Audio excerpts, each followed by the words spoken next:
जय श्री राम।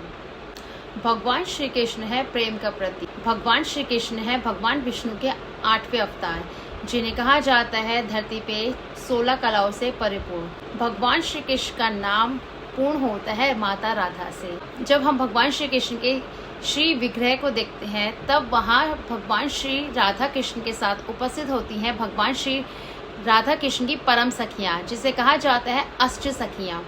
भगवान श्री कृष्ण की अष्ट सखियाँ कौन है, कैसे बनी ये परम सखी और कैसे इन्हें सदैव भगवान राधा कृष्ण के साथ देखा जाता है और कैसे हुई इनकी उत्पत्ति और कैसे इन्होंने जन्म लिया द्वापर युग में। भगवान श्री राधा कृष्ण की अष्ट सखियाँ कहलाती हैं भगवान राधा और कृष्ण की परम सखियाँ, जो भगवान राधा और कृष्ण की प्रेम लीला में सदैव महत्वपूर्ण भूमिका निभाती हैं। अष्ट सखियों के नाम हैं ललिता, चित्रलेखा, इंदुलेखा, विशाखा, चंपकलता, रंग देवी, तुक विद्या, सुदेवी, जिन्हें उत्पन्न किया माता राधा ने अपने अंश से। अष्ट सखियों का जन्म होता है माता राधा से।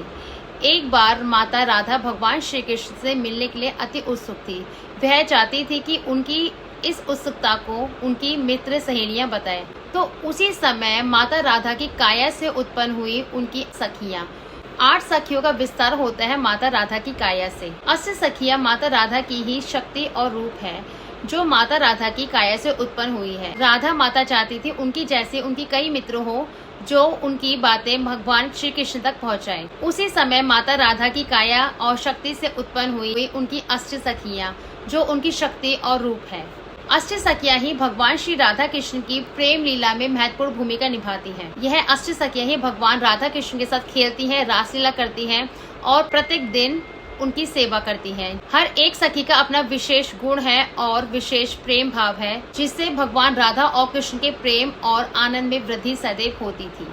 अष्ट सखियों के नाम हर एक संप्रदाय में अलग अलग आते हैं। यह सब अष्ट सखियां भगवान राधा और कृष्ण की सदैव सेवा में लगी रहती है।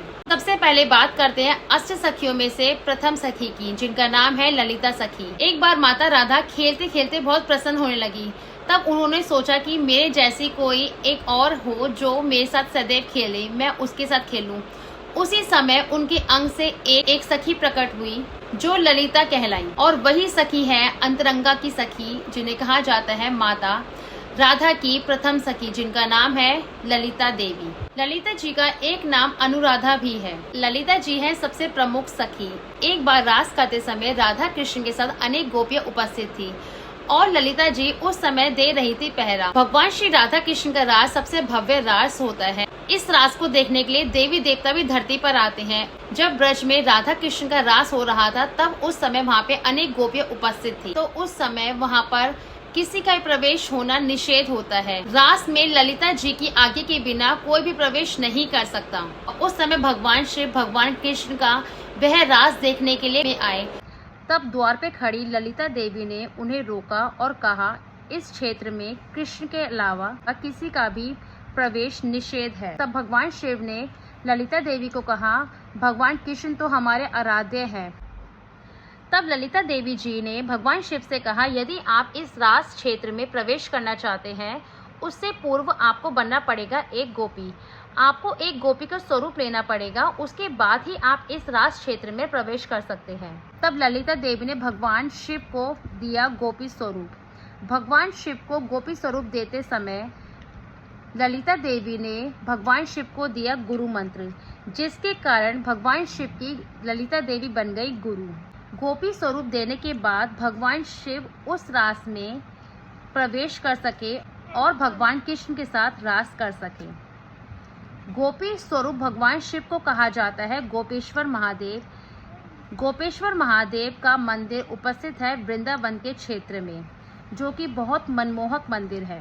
राधा माता का जन्म हुआ था रावल गांव में और ललिता देवी का जन्म हुआ था यावट गांव में। कलयुग में ललिता देवी का अवतार कहा जाता है हरिदास जी को।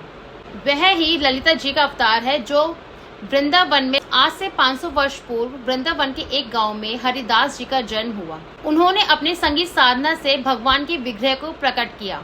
ललिता देवी सेविका के रूप में राधा माधव के साथ आती हैं और सदैव उनकी सेवा के लिए तत्पर रहती हैं।